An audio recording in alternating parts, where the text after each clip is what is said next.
Heard about it? Yeah, let's clap for the bulwark. Excellent. So I am also a lifelong Republican. I currently run a group called Republican Voters Against Trump. You may see our ads. We're running a lot of them in Pennsylvania. Thank you. I also grew up right here in Pennsylvania. I grew up in Perry County. I don't know if you guys were kind of far away from there, but I grew up in the central part of the state. And my first job, thank you for cheering for Perry County. My first job was on the Pride of the Susquehanna. Do you guys know what that is? Yeah, it's that little tourism paddle boat that goes up and down the Susquehanna River.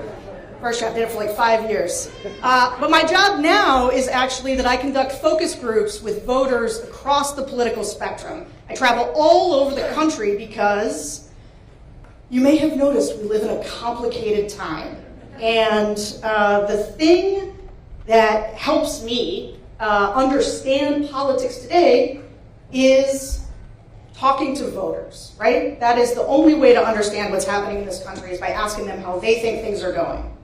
So I know you guys are here today because you know that America is about to make a really important decision. And I want you to learn, and you want to learn more about Vice President Harris and hear answers to some of those important questions.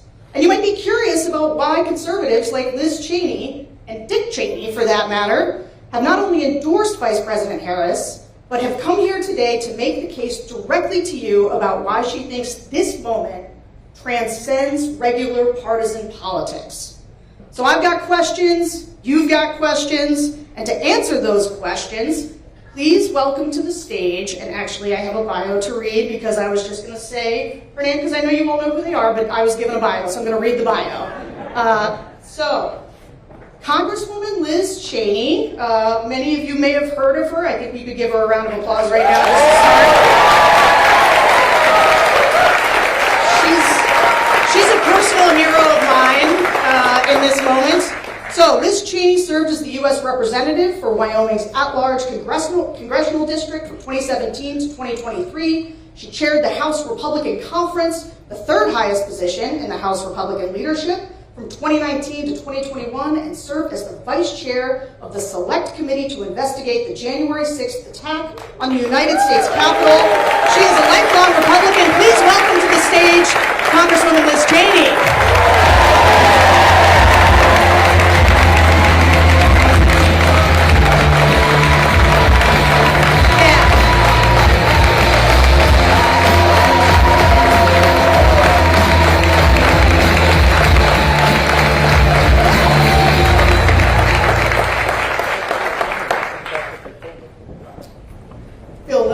Doing an introduction on this next one because everybody definitely knows who she is. But Kamala Harris, she always fights for the people, whether it was fighting the big banks on behalf of homeowners, or going after cartels smuggling humans and drugs into our country, or standing up to big pharma to cast the deciding vote as vice president to lower the cost of insulin to $35 a month for our seniors. She is the Democratic nominee for President of the United States. Please welcome to the stage Vice President Kamala Harris.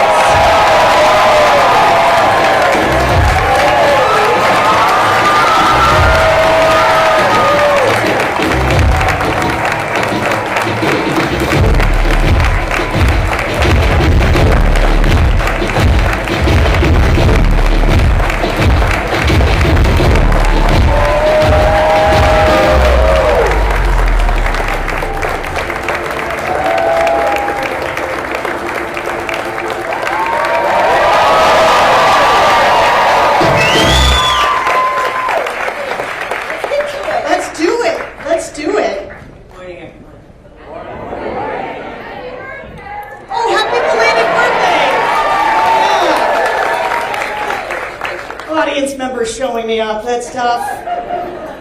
Okay, so I've got to start with the thing that brings us here today because I've got to say, it is unusual for somebody who is as high up in the Republican leadership as Liz Cheney was to be out here campaigning with the Democratic nominee for president.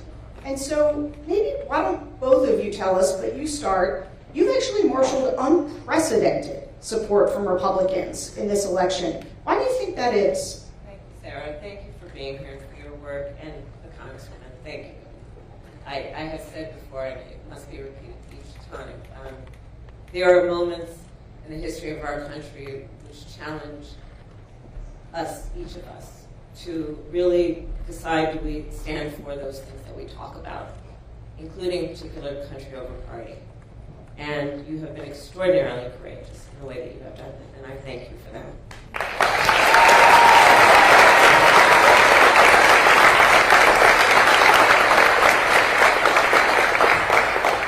So, you know, I have, in my career now, whether it was as the elected district attorney, elected attorney general, and then elected United States senator, and of course now vice president, I've counted that I have taken the oath of office 6 times. And for the elected leaders here, we know it is an oath that one must take sincerely and unequivocally, which is an oath, among other things, to support and defend the Constitution of the United States, and to understand what those principles represent and what they require of the individual who holds the office in the public trust. And let's not undervalue that point as well. It is not about the individual. It is not about what is in their personal interest. It is about what is for and in the spirit of the public good. And this is a moment in this election that presents a real contrast among how I, as one of the 2 nominees, and my opponent, the former president, think of that duty. And it is a duty, by the way. There are certain things in our lives that we have the choice if we feel like it. And then there are certain things that are just fundamentally a duty, like to raise our children, things of that nature. It is a duty to take seriously that oath and do it for the sake of the public good and in the public trust. And I think that this moment, with the choice that the American people have in this election in 2 weeks and 1 day, this election is presenting, for the first time probably in certainly recent history, a very clear choice and difference between the 2 nominees. And I think that is what, as much as anything, is bringing us as Americans together, who are understanding that we cannot, with such fundamental stakes being presented, afford to be mired in ideological differences without really staking our claim to the most fundamental ideals upon which our country stands. Thank you. And, you know, Congresswoman Cheney, it's sort of the same question to you, but I gotta ask, you know, it's one thing for Republicans to sign a letter. You know, we've seen that Vice President Harris has been endorsed by 200 Republicans in the national security space, all kinds of people from George W. Bush's administration. There's been a lot of people who'll sign letters, and maybe they'll go on TV, they'll release a statement. I was just with Republican Congressman Charlie Dent, former Republican congressman here from the state. He voted for you in his early voting. But you are out here campaigning. You are out here holding events. So talk about why it's been so important to you to be as involved as you are in getting Vice President Harris elected. Well, thank you so much, Sarah, for the question, and it's an honor to be here today with you, Madam Vice President. You know,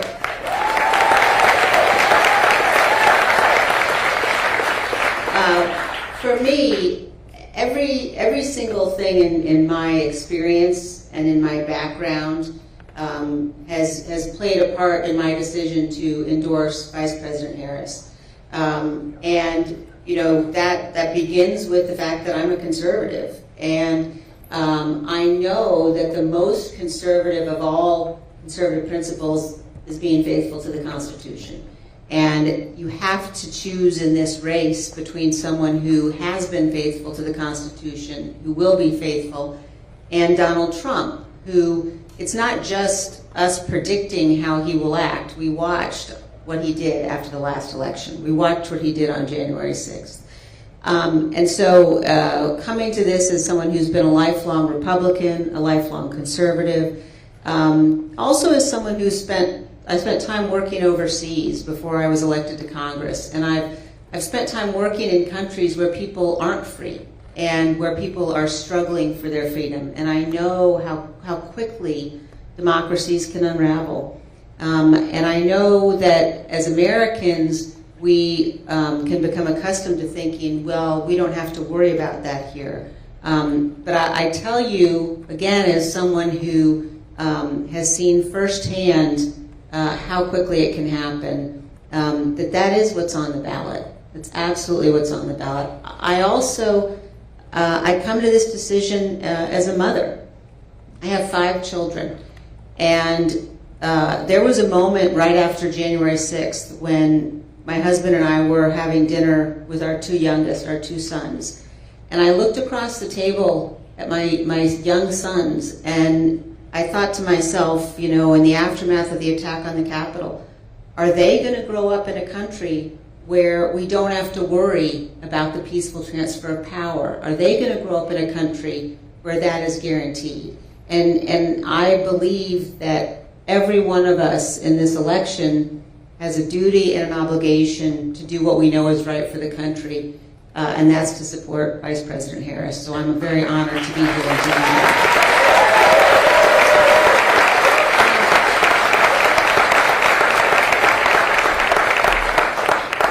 If I can just echo the Congresswoman's point. So I've now, as Vice President, met over 150 world leaders, presidents, prime ministers, chancellors, and kings, many of them multiple times, to the point we're on a first-name basis.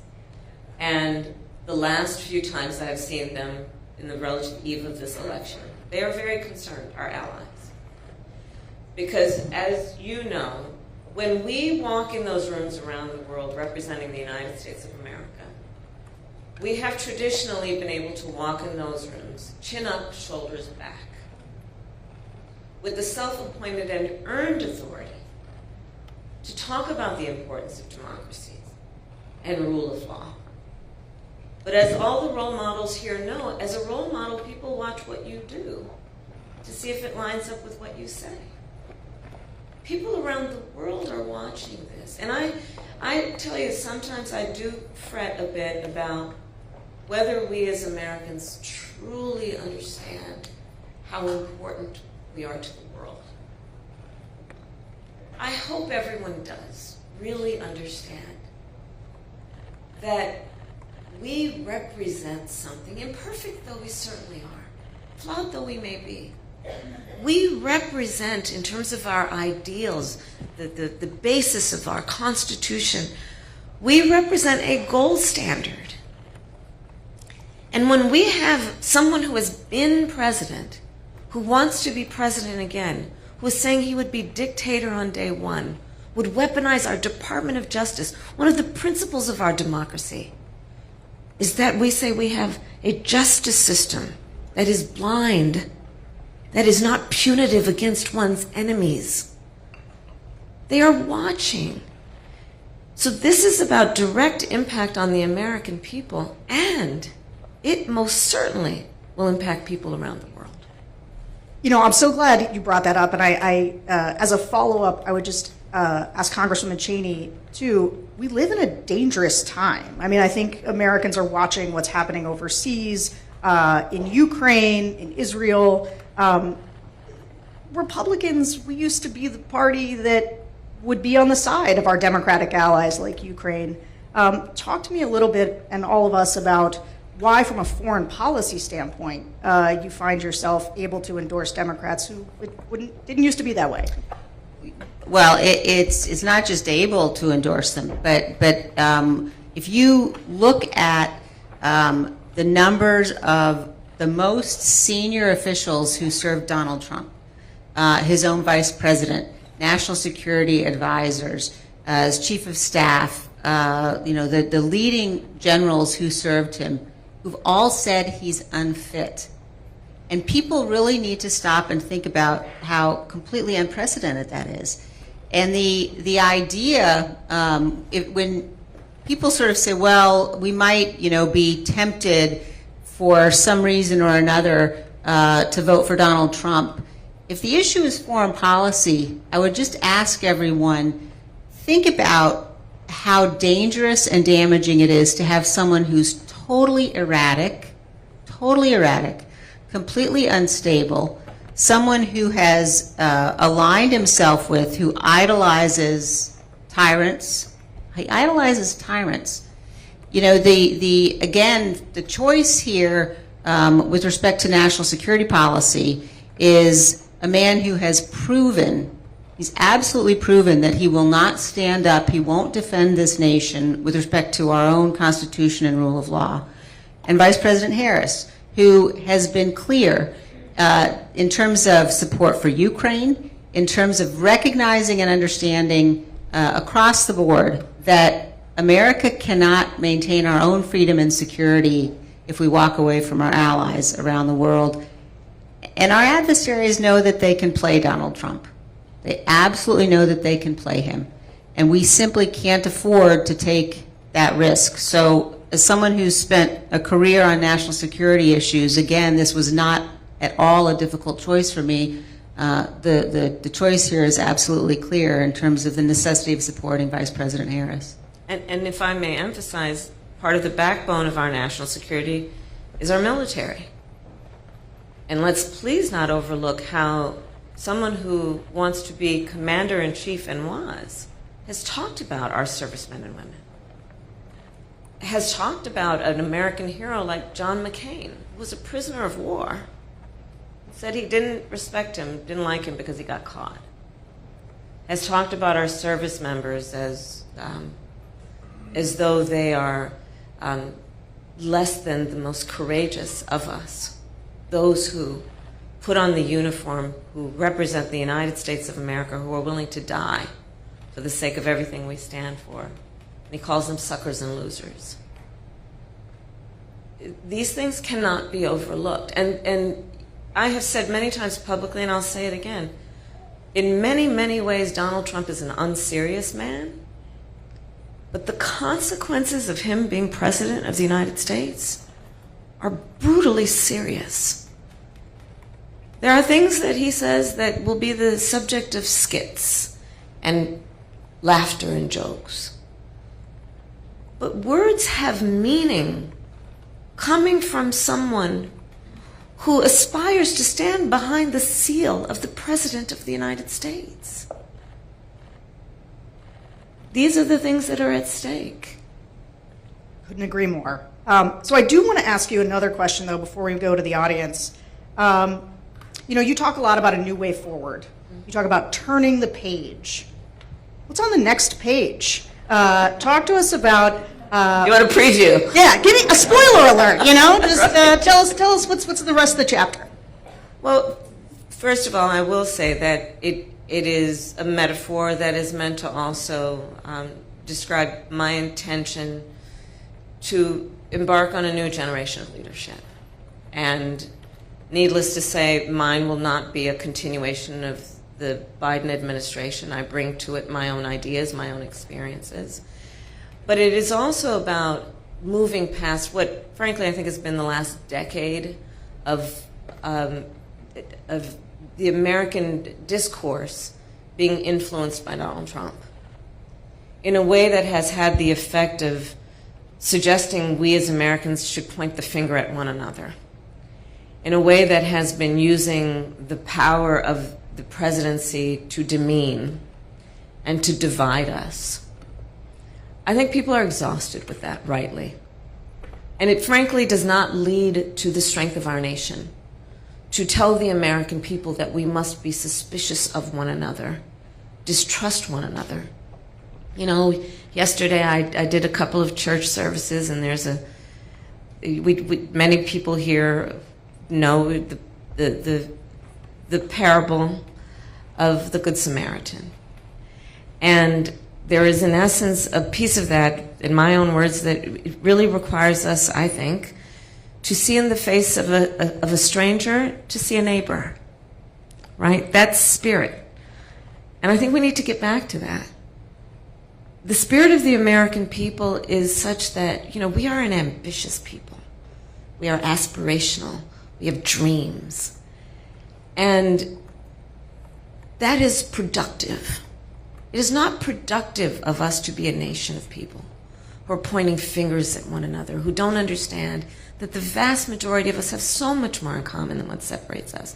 So that's what I mean about turning the page. And then a new generation of leadership about being ambitious, about all we have yet to do. Part of my economic policy, I refer to it as an opportunity economy, is about investing in American industries while leaving none of our traditional wonderful industries behind, repurposing and retooling the factories that have led to America's success in industry, while at the same time redefining how we are thinking about which worker has the experience and skill to do the job and is qualified, and understanding we shouldn't be falling into a trap that suggests only those with a college degree have the skill or the experience to do the job. So let's look at how we redefine and perhaps even reorder.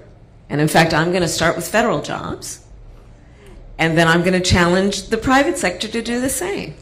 Let's look at which of those jobs would benefit from a skilled, experienced worker who perhaps went through an apprenticeship program, not a 4-year college, but still had a 4-year degree in essence. So these are the kinds of things that are about seeing the opportunity of this moment and investing in it. I'll tell you, and I know this is a controversial topic for many of us, I love Gen Z. Because we have Gen Zs in our lives. We have kids who are Gen Zs. It can be complicated, I know. I love Gen Z. These young leaders are they're clear-eyed. You know, they've only known the climate crisis. They've only known active shooter drills. I mean, we had fire drills, not our kids, right? But they also, they're so wonderfully impatient. Right? No, really, that's good. That's good. They're ready to get in there. Let's invest in them. So, for example, one piece of my opportunity economy is we got to deal with the reality of where we are right now. The American dream for previous generations was something that people could kind of count on, not so much anymore in terms of home ownership. We have a housing shortage in America. We have a supply shortage. So part of my plan is, hey, let's be clear-eyed about this moment. Let's invest in the future. And as a devout public servant, I also know the limitations of government. I want to work with the private sector. I have in my career the skills, the breadth, the depth of value in those active partnerships benefit us all. So part of my plan for housing is to actively partner with building developers, with home builders, to create tax credits, to increase the supply of housing in America. My estimate is I think we can actually do it by 3 million by the end of my first term. Part of my approach that is about a new generation potentially of leadership, and certainly a different approach. Most of my career was not spent in Washington, D.C. I say that with pride. In that, most of my career was spent as a prosecutor, but making decisions that had a direct impact on people's lives. I learned at a very young age as a prosecutor that the things that I would do, the swipe of my pen could result in someone having their liberty or not. When I was Attorney General of California, which is, by estimates, the 5th largest economy in the world, I was acutely aware the words I spoke could move markets. I like getting things done. And part of my approach, which is I think about a new generation of leadership, is let's cut through the red tape. Let's cut through the bureaucracy while still knowing the virtues of the work that we can do in the public sector, be it public education, public health, public safety. This is a perfect segue into our first audience question, which is going to come from Alexandra Miller from Delaware County, main section right there. Hi, Alexandra. Hello. Hello, Madam Vice President, Representative Cheney. Thank Hi you there. for taking my question today. My name is Alex. I have a 7-year-old son and a wonderful 72-year-old mother who is suffering from dementia and requires full-time care. My son is in 2nd grade. My mother is in a nursing home, and I work full-time. The costs of childcare end of elder care are staggering. But simultaneously, the professionals that help care for both our children and our elders are generally underpaid, which makes it difficult for them to support their own families and do the jobs that they need to do. How do you propose to help bridge this gap, making both child and elder care more affordable for hardworking families, and also retaining and attracting quality talent for these essential jobs? So first of all, you're dealing with a lot. You're dealing with a lot. And I just wish you strength and support. You are a part of what we call the sandwich generation, which are those parents and children who are right in the middle. They are taking care of their young children and taking care of their parents as they age. And it's a lot. And so I actually plan to address this in a substantial way because I actually bring a personal experience to it as well. I took care of my mother when she was sick.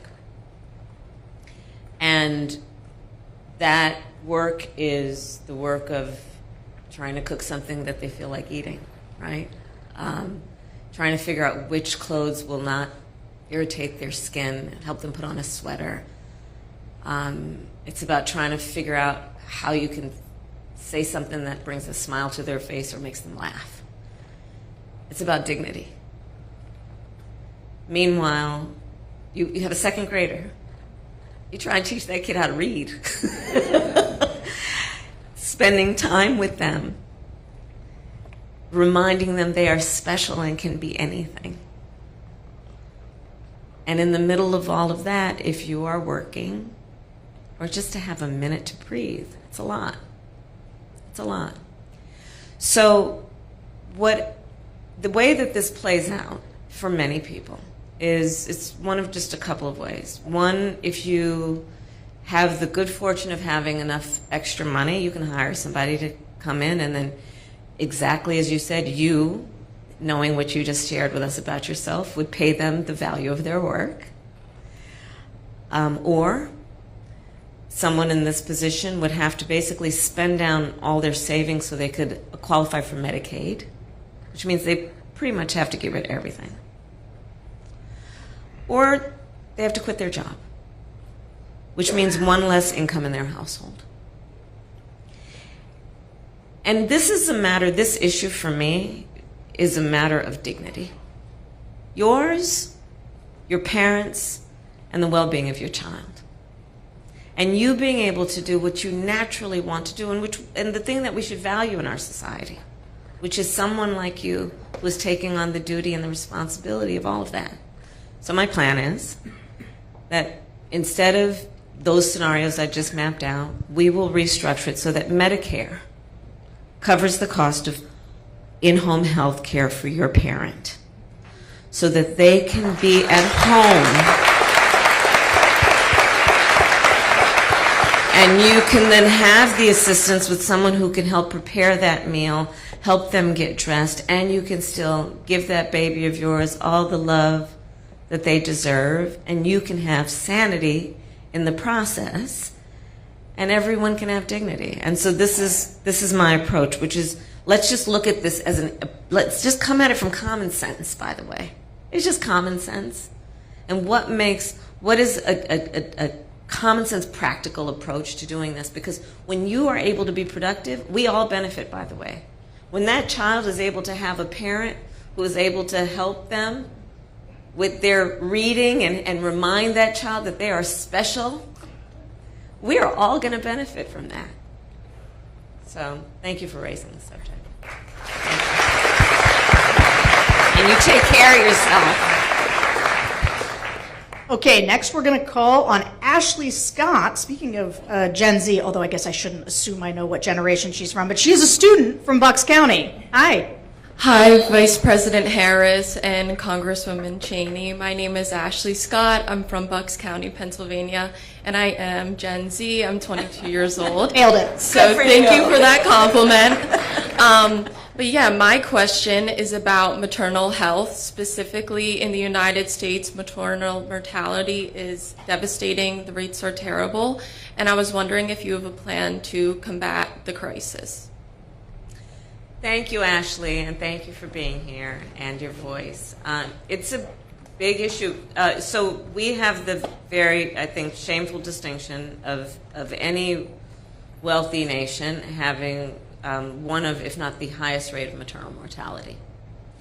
And I've studied this issue. I worked on it when I was in the United States Senate and as vice president. And the fact is that 90% of them are preventable, which tells us we can do something about it, right? And it is an issue. So black women are 3 to 4 times more likely to die in connection with childbirth. Native women are like twice as likely, rural women 1.5 times likely. One of the common threads that you will see in those demographic populations is a lack of appropriate prenatal care, and then care during the term of their pregnancy, and then postpartum care. And we know that when that care is available, they are having a healthier and, by the way, happier experience. And the long-term impact to all of us as a society, much less to that family, is immense. And so the work that we've been doing and the work I intend to do going forward is to address that, right? So for example, in rural America, the way that the system has been structured, the healthcare system has been structured, is a lot of those hospitals and clinics have had to close because of the way we reimburse based on population size. And as people are leaving rural America, then the hospitals and the clinics can't afford the overhead. I'm oversimplifying, but just to make the point. So we need to address that in terms of how we're structuring, how we create incentives and give the resources to those healthcare facilities, be they clinics or hospitals. The other piece that we have to do is really just talk more about the issue around also how in the healthcare system we are treating women. And are we taking women seriously when they talk about their healthcare concerns? So again, personal experience, my mother had 2 goals in her life: to raise her 2 daughters, my sister and I, and to end breast cancer. My mother was a breast cancer researcher. And she was so passionate about women's health care. And I remember it as a young girl and throughout my life. And we still have a lot of work to do to make sure that when she walks into that clinic, that doctor's office, that hospital, that she's taken seriously. And that's also about what we do in terms of training within the profession. It's also about what we do in terms of public education to get information to women so that they know that they are not just complaining and they should not suppress or subordinate, but their concerns might be about themselves because they're taking care of everybody else. So there's a lot of work to do. And of course, there's a connection between this and what we need to do since the Dobbs decision came down. When we are looking at, I've met with a lot of, in particular, OBGYNs who are concerned that there are kids going through, young people going through their medical school who are now feeling deterred from engaging in reproductive health work. And reproductive health work is vast. It is not only about abortion. It is about a whole array of care. And we want to make sure that we're not creating disincentives for people to go into that very, very important profession. And then we also want to make sure that we are in the whole issue of reproductive care, not suggesting to women or the people who love them that they should be judged. Because there is that also when you're talking about reproductive care, where women sometimes are made to feel or do feel embarrassed to talk about their needs as it relates to their reproductive health. And then, of course, I feel very strongly the government should not be telling any woman what to do with her body.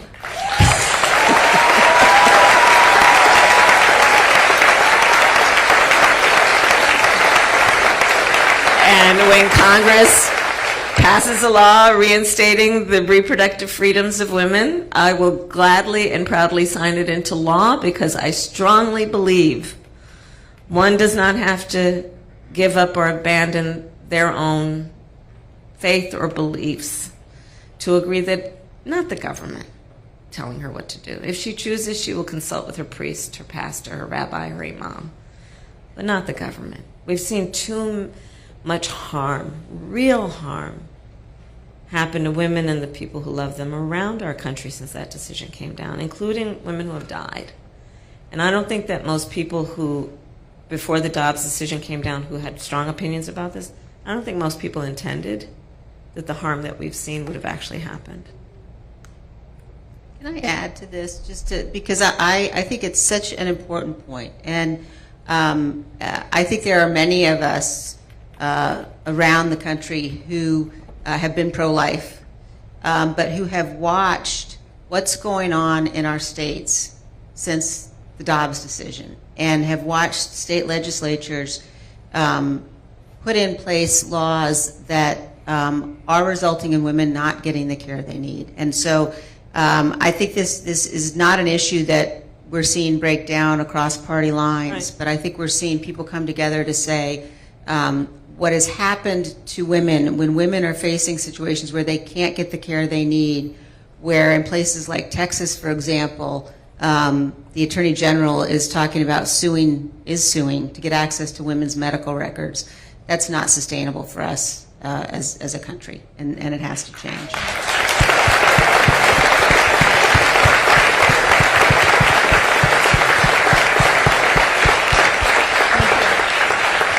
So as we come close to time here, I want to ask you both kind of a final question.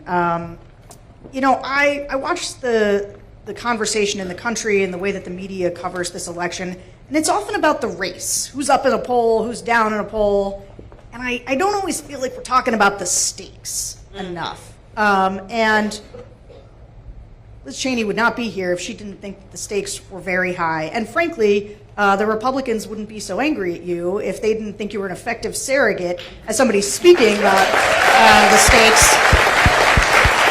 Some Republicans. Some Republicans. Hashtag not all Republicans. I've seen a lot of Republicans.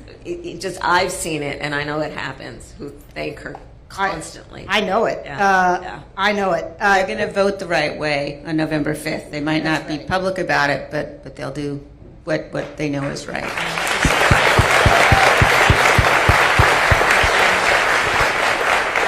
But just to close, and maybe starting with you, Congresswoman, so you can have the last word, talk to me and all of us about the stakes. Many people in the room here are undecided voters. What's kind of the last pitch that you would make about why this election is so important and why you believe they should vote for the vice president here? Well, I think that in this election, and especially here in Pennsylvania, we have the opportunity to tell the whole world who we are. And we have the chance to say, you know, we're going to reject cruelty. We're going to reject the kind of vile vitriol that we've seen from Donald Trump. We're going to reject the misogyny that we've seen from Donald Trump and J.D. Vance.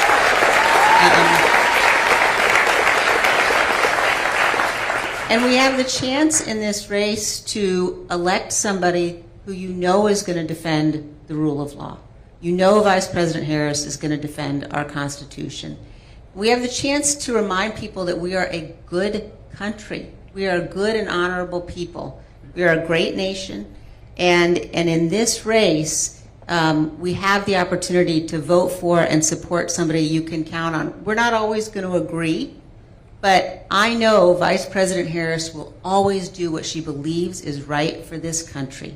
She has a sincere heart, and that's why I'm honored to be here and supporting her in this race.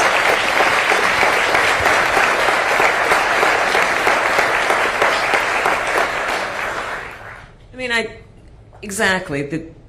Listen, so in my career as a prosecutor, you've heard me say this, I never, ever asked a victim or a witness, are you a Republican or a Democrat? Never. It wouldn't even occur to me to ask that. I did every time ask, are you okay? And and I feel very strongly that, for example, on the issue of partisanship, yes, we're going to have disagreements, but I actively invite good ideas from wherever they come. That's why I'm going to have a Republican in my cabinet, by the way.